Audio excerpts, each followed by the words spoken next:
Egito Antigo. Os restos da mais antiga sociedade que se conhece permanecem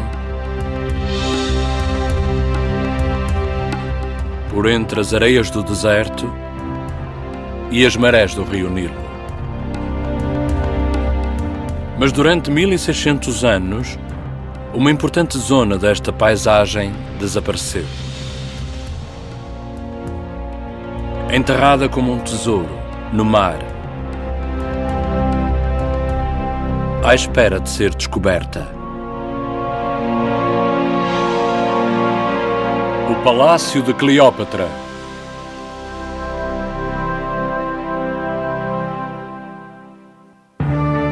Egito. Durante 5.000 anos, uma grande civilização nasceu aqui e deixou um legado deslumbrante, repleto de imagens que mostram riqueza, adoração, poder e orgulho. Um povo que detinha uma fé incrível na vida depois da morte e que encontrou expressão nos enormes templos e túmulos e que depositou a sua fé nos faraós para o liderar e proteger. Cada faraó deixou marcas indestrutíveis. Ramsés II, o construtor do grande império, e Tutankhamon, o rapaz rei. Mas o faraó mais famoso não desapareceu. Cleópatra, o rosto que lançou milhares de lendas. A sua história começa em Alexandria, uma cidade às portas do rio Nilo, na costa do mar Mediterrâneo.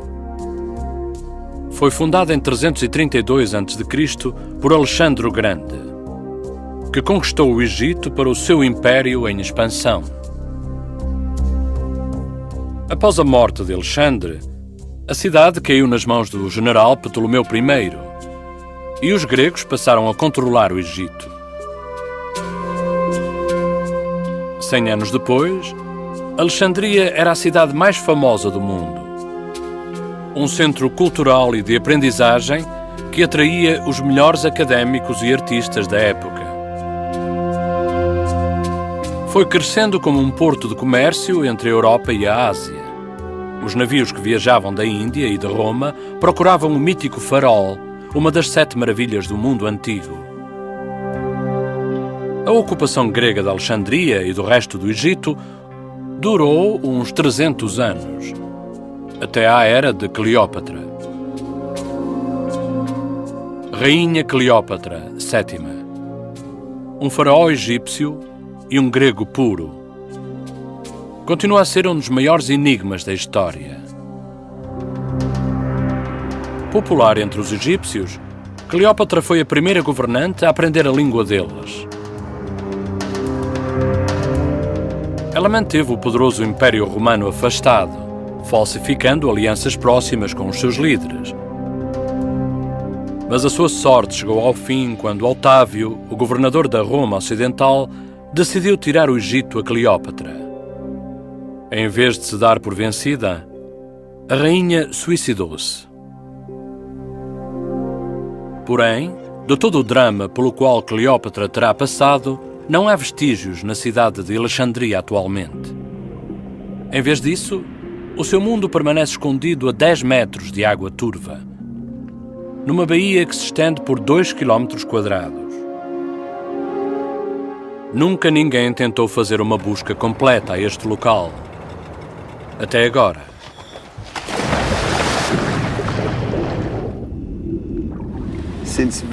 Há muito tempo que eu sonho vir a este sítio, devido ao mistério deste local. Para Frank Gódio, 10 anos de preparação culminaram nesta expedição. Ex-conselheiro financeiro, abandonou a sua carreira de sucesso para seguir os traços de Cleópatra a tempo inteiro. E é aqui que espera encontrá-la. Enquanto explora a ilha submersa de Antirrodos, o local do lendário Palácio de Cleópatra, a sua equipa de mergulhadores tropeça numa peça de madeira que sai dos vestígios. Durante 3 semanas, os mergulhadores limparam o local. A curiosidade transforma-se em entusiasmo.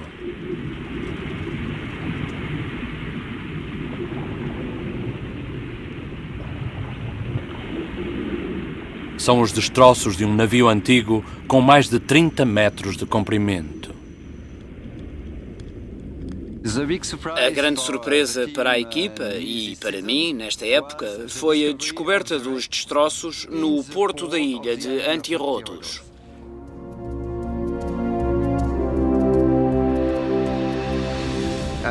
São destroços fabulosos. Estão num estado de conservação magnífico. A data registada com radiocarbono situa o navio na época de Cleópatra.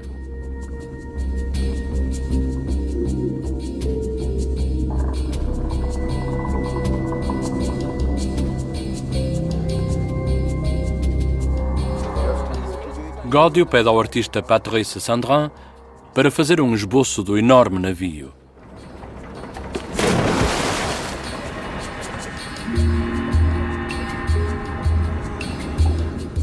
Um papel especial, à prova de água, permite-lhe fazer o rascunho.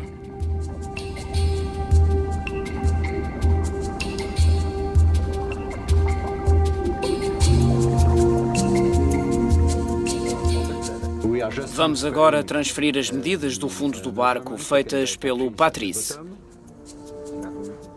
Aos poucos começamos a ver a forma e os detalhes dos destroços. O tipo de construção vai levar-nos a definir a data exata da construção do navio, o autor e com que propósito foi construído, o que é muito importante neste caso.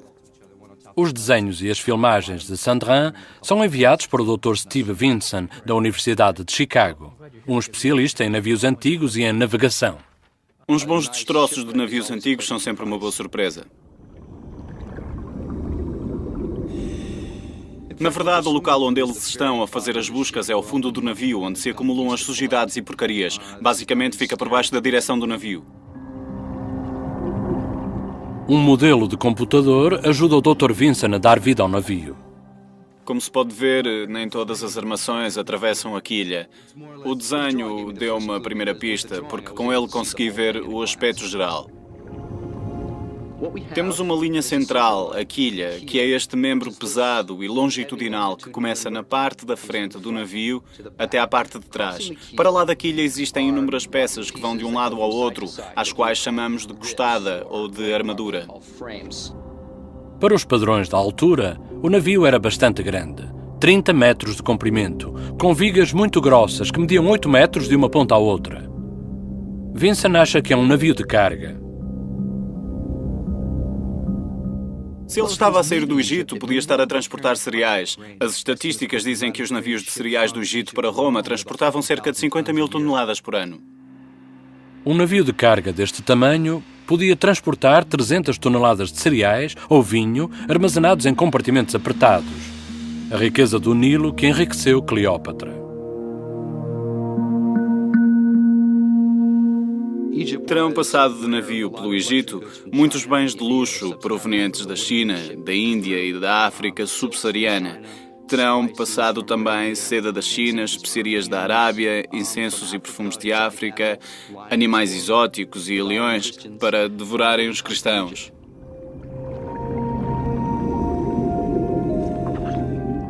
Escondida por entre as vigas do navio, a equipa de Gódio encontra joalharia em perfeitas condições.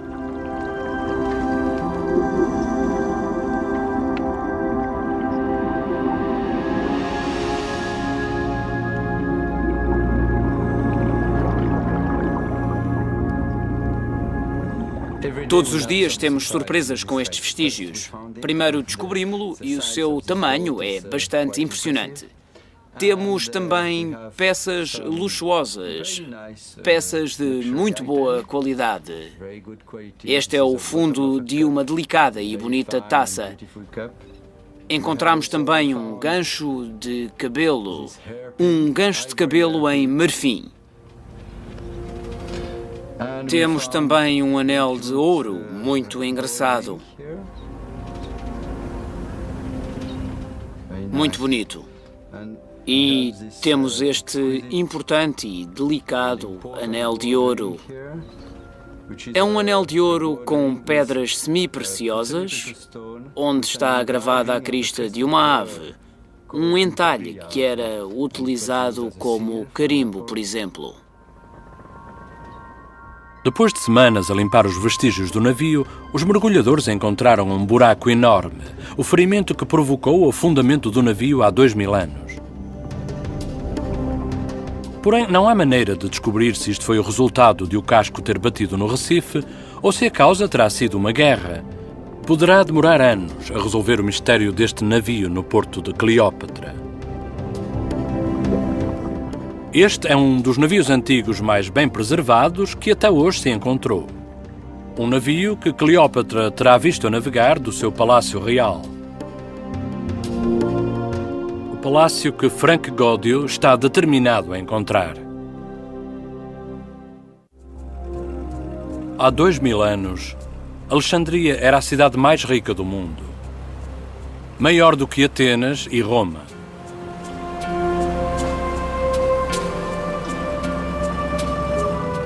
Atualmente, uma modesta frota pescatória substituiu a Marinha Imperial de Cleópatra.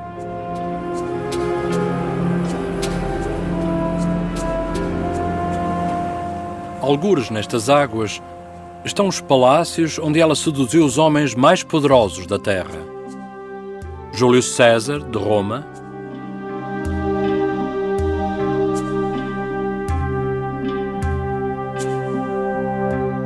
e o ambicioso Marco Antônio.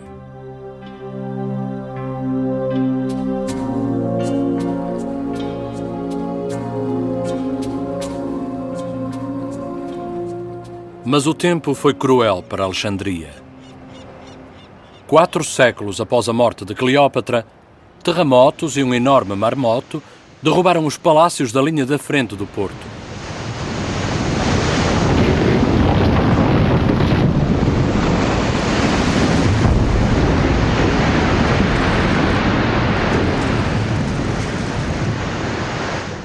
Espalhando pela baía as peças de um enorme puzzle subaquático. Se se descobrir alguma coisa do que resta do palácio de Cleópatra, será algures na vasta e desfigurada baía.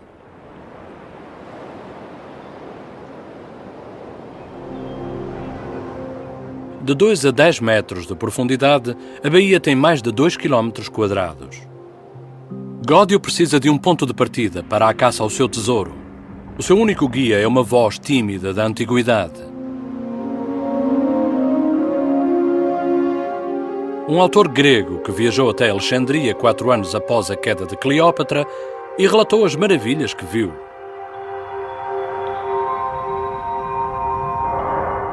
Chamava-se Estrabão e descreveu uma cidade morada com um grande farol, uma das 7 maravilhas do mundo.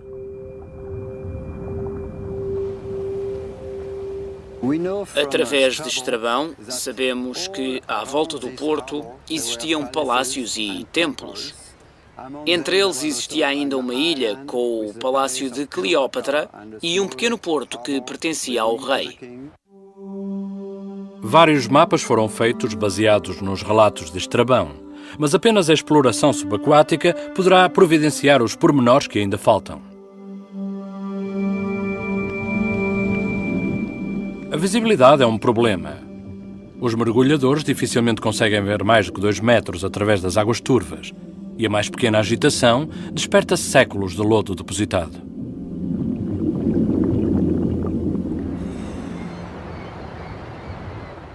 Para localizar o palácio, a equipa de Goddio utiliza uma variedade de sensores para detectar a forma do fundo do mar. O porto é examinado para se detectarem as alterações no campo magnético do planeta Terra. Isto indica que podem existir estruturas enterradas no fundo. As imagens são combinadas com os sons das profundezas para produzir um breve esboço das represas e do porto submersos.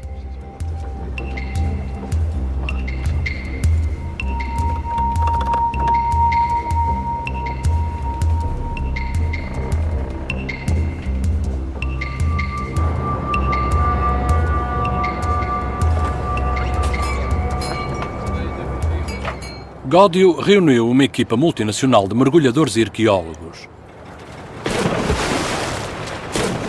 A equipa de Gódio tem 8 semanas para encontrar o palácio, antes de chegar o torre do verão egípcio, que transforma a água num caldo impenetrável. No início, os mergulhadores têm dificuldades em identificar onde estão. Séculos de cálcio depositado cobrem indiscriminadamente rochas e ruínas com quase 1 metro de espessura.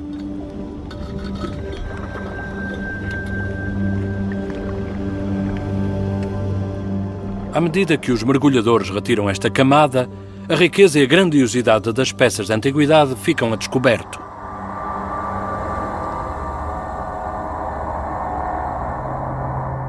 Uma estátua do deus grego Hermes.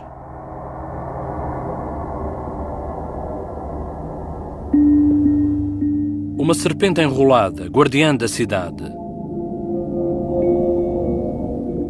Um pássaro sagrado do Egito. A cabeça de uma imperatriz. Gódio dá aos mergulhadores uma nova peça de tecnologia, conhecida como o piano devido aos inúmeros botões negros. Isto ajuda os mergulhadores a conhecerem a sua posição através da recepção de sinais de um satélite de posicionamento global. Mas as informações do satélite só são fiáveis até 15 metros de profundidade. Gódio precisa de mais precisão.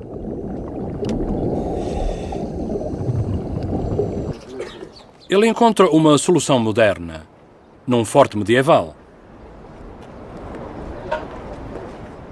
É colocado um transmissor nas torres do forte. Os sinais serão utilizados para melhorarem a calibração do piano debaixo de água.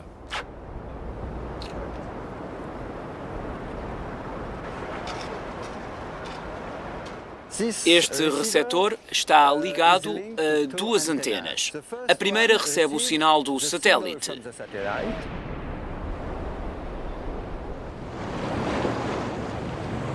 A segunda recebe o sinal da nossa base, que está situada na torre.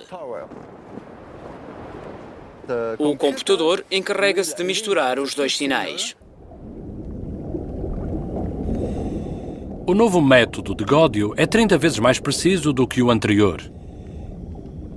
Esta foi a primeira vez que se utilizou um sistema GPS na arqueologia subaquática e permite a Gódio e à sua equipa conhecer a longitude e a latitude exatas de cada local, com uma margem de erro de 1,5 metro.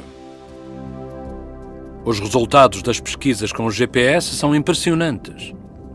Frank Gódio é capaz de desenhar um mapa exato da cidade desaparecida.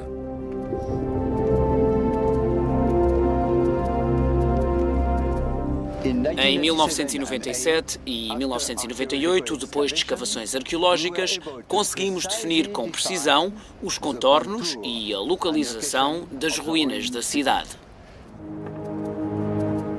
A equipa de Gódio usa boias vermelhas para marcar os contornos das descobertas submersas. Seguindo as pistas de Estrabão, Gódio é agora capaz de trazer o mundo perdido à superfície.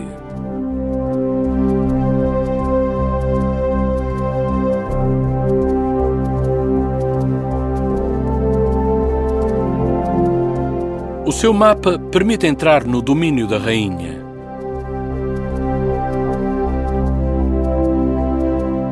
O palácio onde Cleópatra seduziu Júlio César.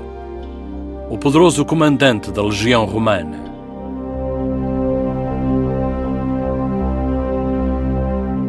A costa, onde o seu companheiro Marco Antônio construiu um templo alguns meses antes de acabar com a sua própria vida.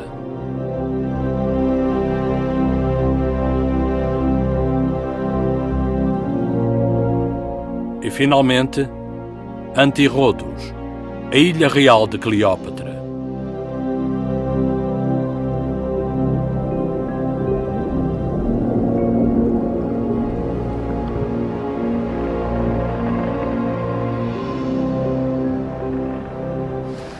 Nunca pensei que um dia fosse capaz de elaborar um mapa com os locais reais. Agora sabemos que estamos apenas no início de uma grande aventura científica.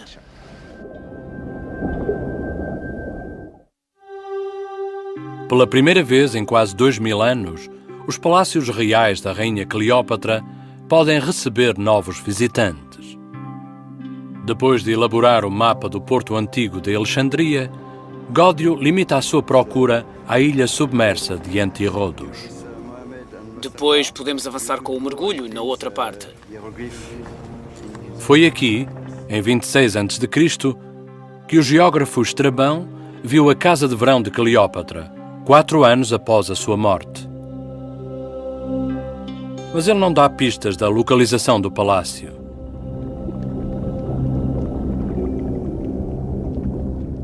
Agora compete a Gódio e aos seus mergulhadores descobrirem-no.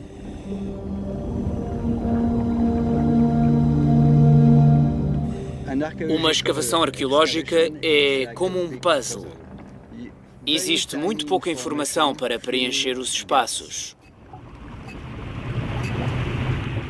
O próprio local é enorme. São 27 hectares de águas tão turvas que a visibilidade fica limitada ao comprimento de um braço.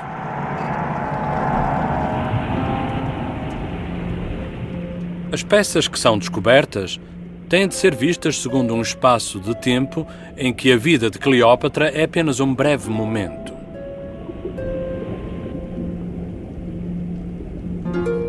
Neste tesouro da história, os artesãos deixaram pistas importantes. 8 blocos inscritos com hieróglifos egípcios. Uma informação riquíssima para o mundo dos académicos que os conseguem decifrar.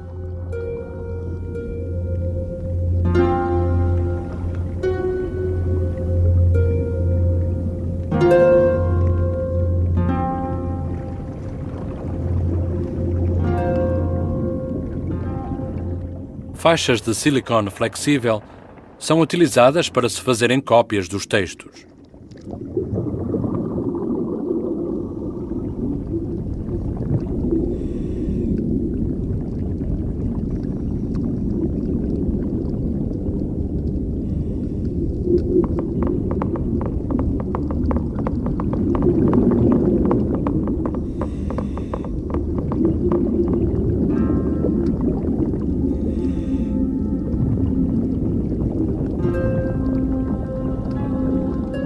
Uma das inscrições é uma dedicação a deuses cujo culto terminou cerca de 1000 anos antes do nascimento de Cleópatra.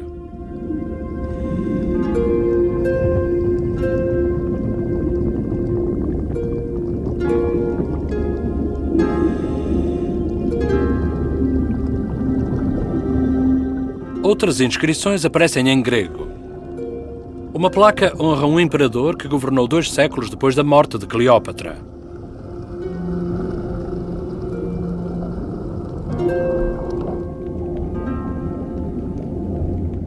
Na parte oriental da ilha submersa, os mergulhadores descobrem 2 longas filas de estacas de madeira. São a base da construção de um molho antigo e é uma pista valiosa. A idade da madeira pode ser determinada.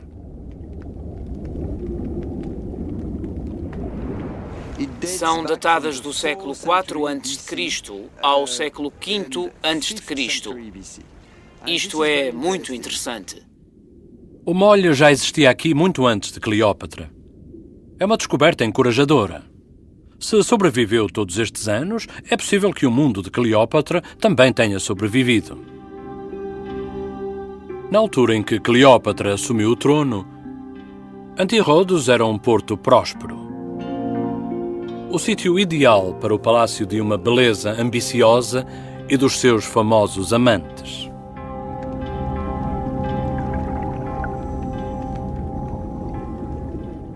Enaltecido pelas descobertas do antigo cais, Gódio procura restos de edifícios do período do reinado de Cleópatra. Pelo porto, os mergulhadores revelaram dúzias de colunas gregas distintas. Os antepassados de Cleópatra vieram da Grécia e importaram o seu estilo para o Egito. Extremidades afiadas relembram as colunas encontradas em Atenas, mas estão inscritas em granito proveniente do Egito.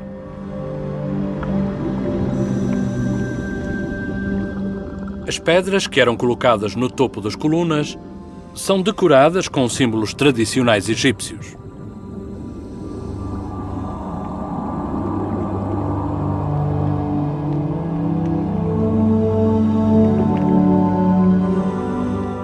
Os pilares terão formado coberturas elegantes que protegiam a rainha e os seus acompanhantes enquanto entravam para os navios reais.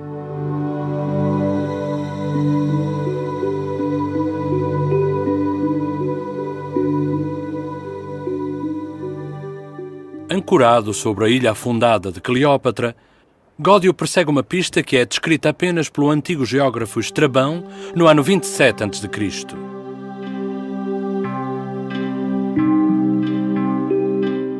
Gódio sabe que existia um palácio na ilha de Antirrodos.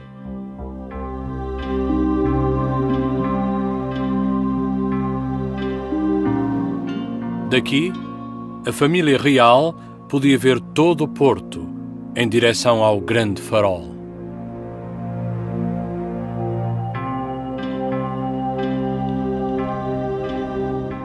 Os mergulhadores de Gódio limparam as ruínas encrustadas na zona sudoeste da ilha submersa.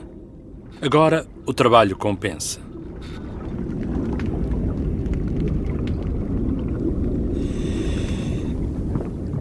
Os mergulhadores descobrem uma série de colunas gigantes talhadas de granito vermelho egípcio.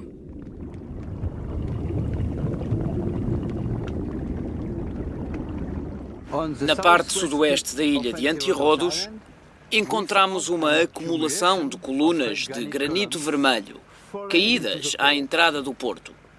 Contamos 60 peças. São enormes e têm mais de 1 metro de diâmetro. As antigas colunas cobrem mais de 60 metros do solo da baía.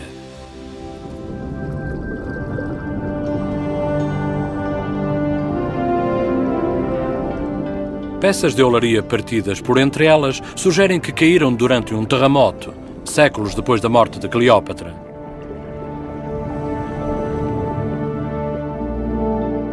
As pinturas do mundo antigo indicam que as colunas poderão ter servido de porta de entrada cerimonial para a ilha.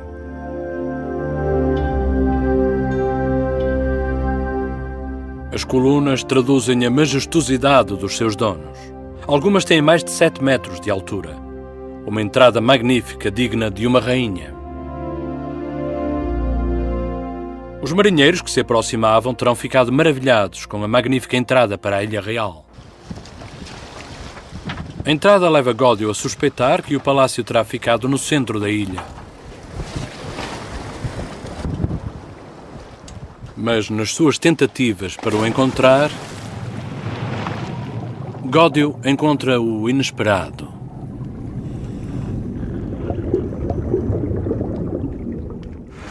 Um dia, eu estava a mergulhar sozinho na ilha de Antirrodos e a limpar um bloco de granito.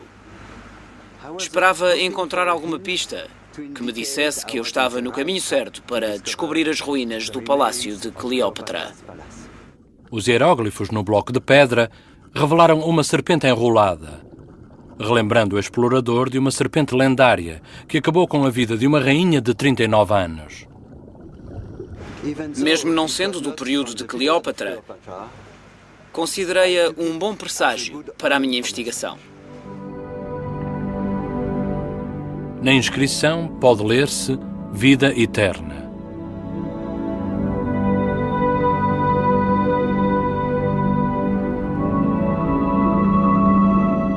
Em breve seriam encontradas outras dúzias de blocos.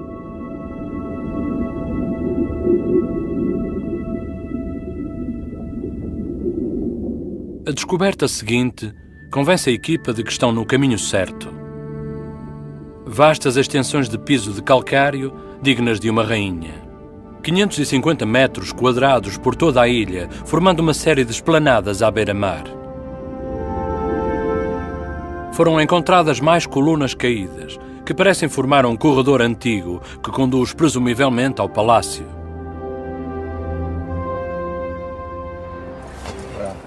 Gódio acha que está próximo do palácio, por isso diz aos seus mergulhadores para cavarem um fosso fundo perto do pavimento. Depois teremos uma extensão de cerca de 1,20 m por explorar. Utilizando uma draga poderosa, a equipa investiga os pedaços desordenados do solo do porto. Camadas que remontam ao tempo desde o Egito moderno até à Roma imperial.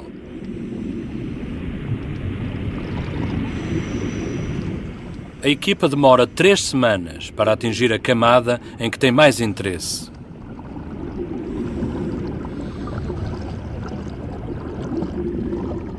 Eles trazem à superfície novos vestígios.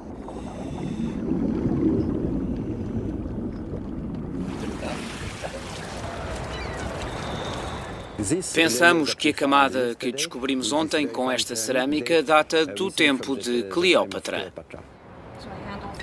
Gódio e a arqueóloga americana Emily Teeter examinam as descobertas. É uma peça extremamente bonita, uma taça ou um prato, e tem uma forma muito interessante. Potes e taças que podem ter sido utilizados por Cleópatra na sua corte real. Uma lâmpada a óleo em miniatura.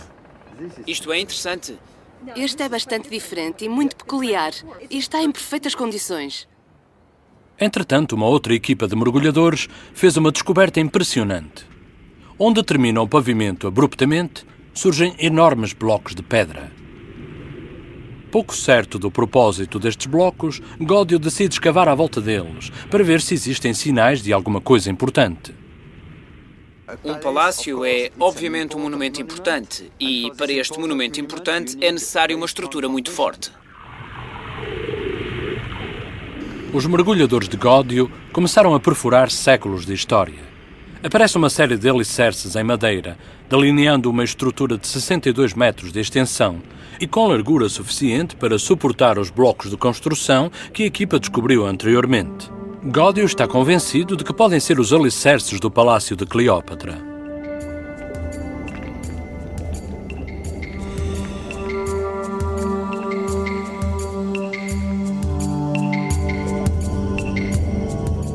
A datação da madeira indica que esta estrutura foi construída 200 anos antes do nascimento de Cleópatra. Gódio acha que este foi o palácio que Cleópatra herdou enquanto rainha.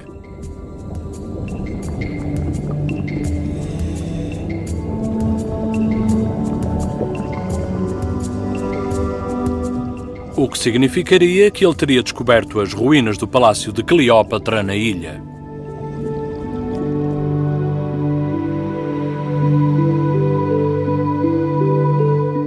Nós imaginamos que ela tenha passado algum tempo neste palácio quando Júlio César veio para Alexandria, ou mais tarde com Marco António, claro. A arte clássica oferece algumas pistas relativamente ao aspecto do palácio. Altas colunas gregas erigidas em solo egípcio e coberturas que providenciavam sombra à realeza. Mas como é que era, na realidade, este palácio?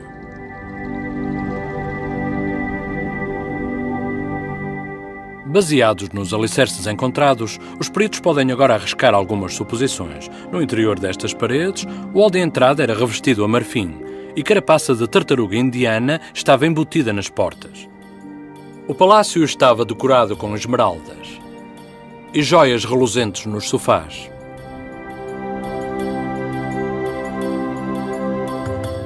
Foi aqui que, há 2000 anos, a rainha de uma nação outrora grande tentou salvar o seu povo da conquista.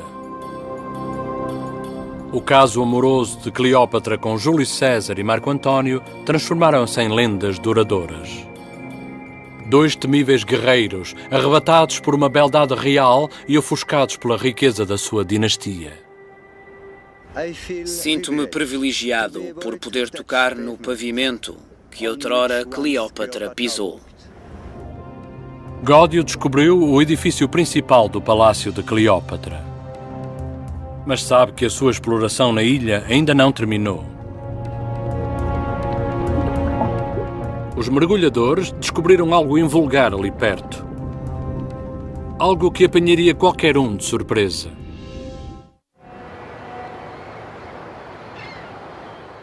Tendo encontrado a ilha submersa, onde Cleópatra governou como rainha, Frank Gódio procura agora mais um edifício.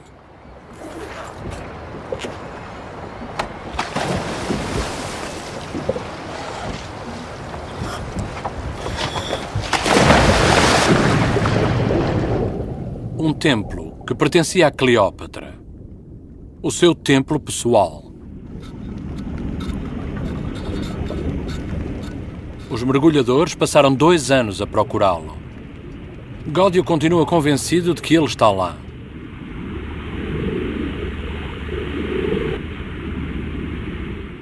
Para os egípcios, o que realmente interessava era a vida depois da morte. Só os templos eram construídos para durar eternamente. Os palácios, não.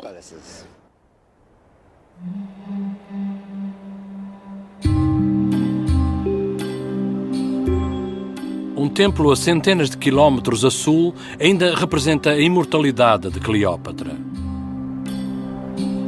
Aqui, a sua imagem funde-se com a da deusa Ísis.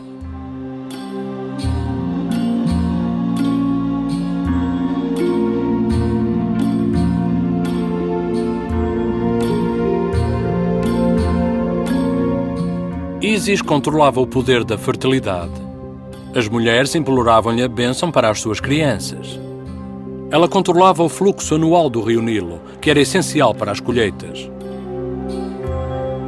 Para milhares de veneradores no Egito e por todo o Império Romano, Cleópatra era Ísis.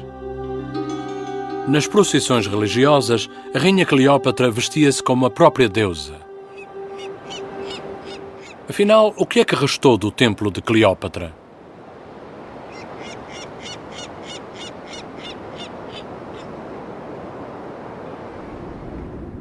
Os mergulhadores procuram próximo da costa da ilha submersa.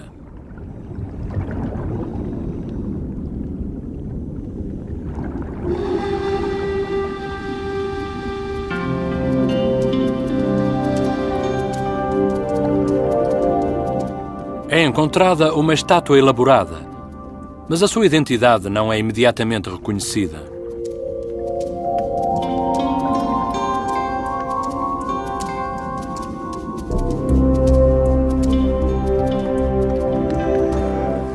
Será levada para a superfície para uma inspeção mais aprofundada. Para içar a estátua, Gódio e o engenheiro Jean-Jacques Groussard preparam um lento e cuidadoso levantamento. Para evitar que a estátua se desfaça em bocados no pavimento rochoso que está por baixo.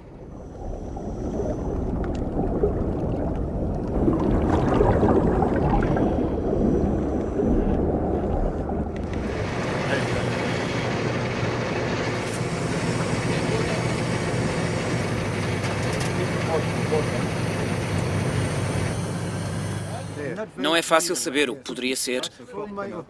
A Gódio junta-se Ibrahim Darwis, o diretor egípcio do Departamento de Arqueologia Subaquática, e a arqueóloga Emily Teeter. O mais provável é que seja proveniente de um santuário de um deus, e isto seria a parte mais importante desse templo. Pois, então o mais provável é que a estátua represente um padre, um sacerdote, com uma taça canopo. Cá está, uma obra-prima.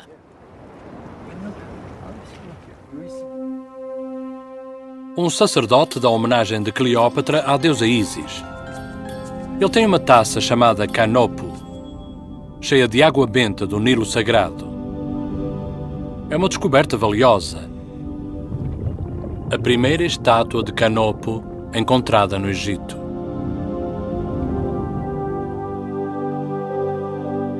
A forma da careca identifica-o como um padre que venera Ísis.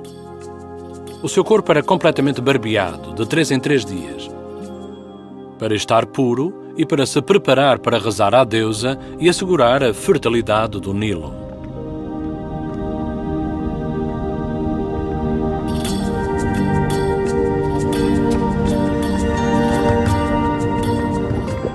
Mas algo ainda mais espetacular aguarda no fundo da água.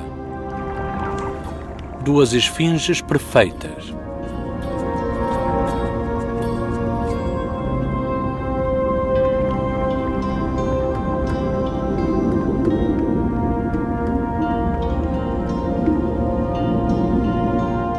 As esfinges são criaturas míticas, mas os seus rostos sustentam a aparência dos reis e das rainhas do Egito. Talvez da própria Cleópatra. Frank Godio ordena que sejam içadas ambas as esfinges, para que possam ser analisadas na totalidade.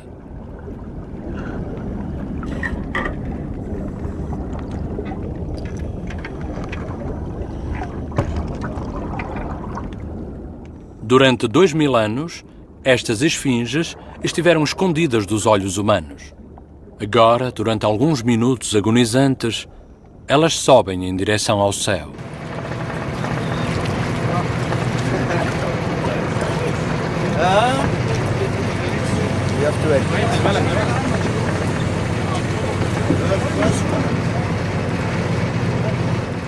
O que me espanta é a cara. Sim. Como pode observar, a preservação do rosto não foi destruída pela natureza.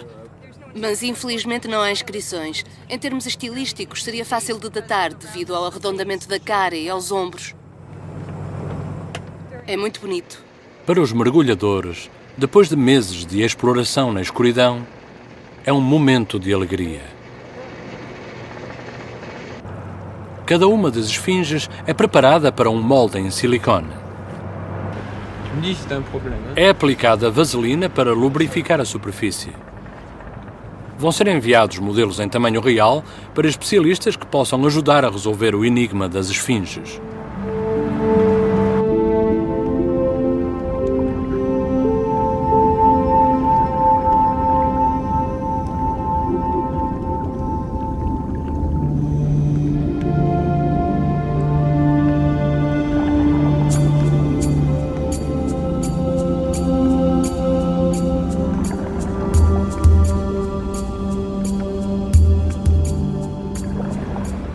Quando faço explorações na ilha de Antirrodos, tenho a possibilidade de trazer novas informações à luz do dia, tal como a presença da esfinge com o pai. Durante o reinado de Cleópatra, as esfinges eram frequentemente usadas como guardiãs espirituais dos templos.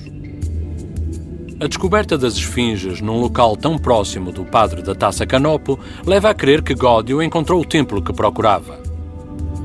Estavam numa área pavimentada, perto das colunas de granito vermelho.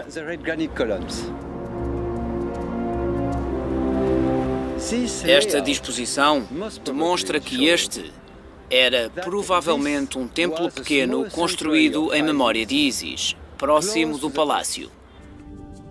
Há 2000 anos, estaria rodeado por jardins sagrados, em vez do mar.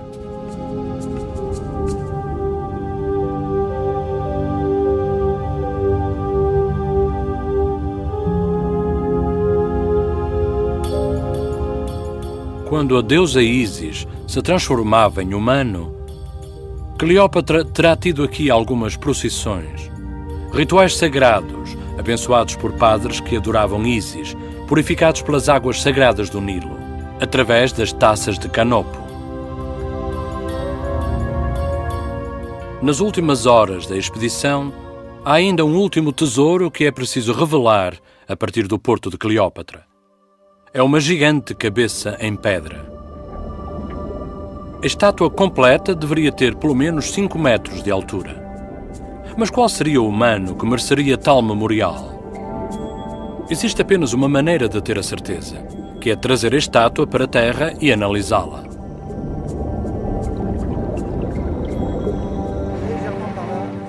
De imediato, Godio reconhece o rosto. É o ditador romano Otávio, o inimigo de Cleópatra. Quando o seu poderoso exército invade Alexandria, Cleópatra prefere o suicídio à rendição.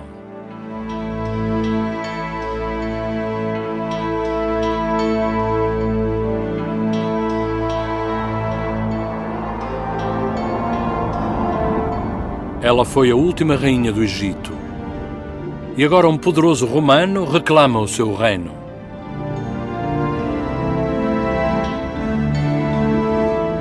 Dois 2000 anos depois, Frank Godio toca no seu mundo.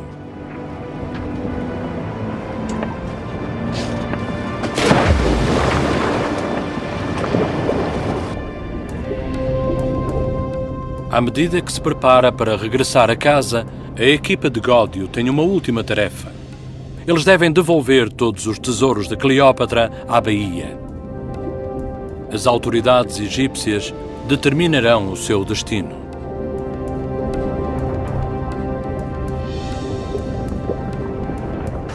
Há 10 anos, decidi empreender este importante projeto e tentar encontrar alguns vestígios da cidade submersa de Alexandria. O que Gódio descobriu abre um novo capítulo na arqueologia do Egito e revelou novas informações sobre a lendária rainha que o mundo jamais esquecerá.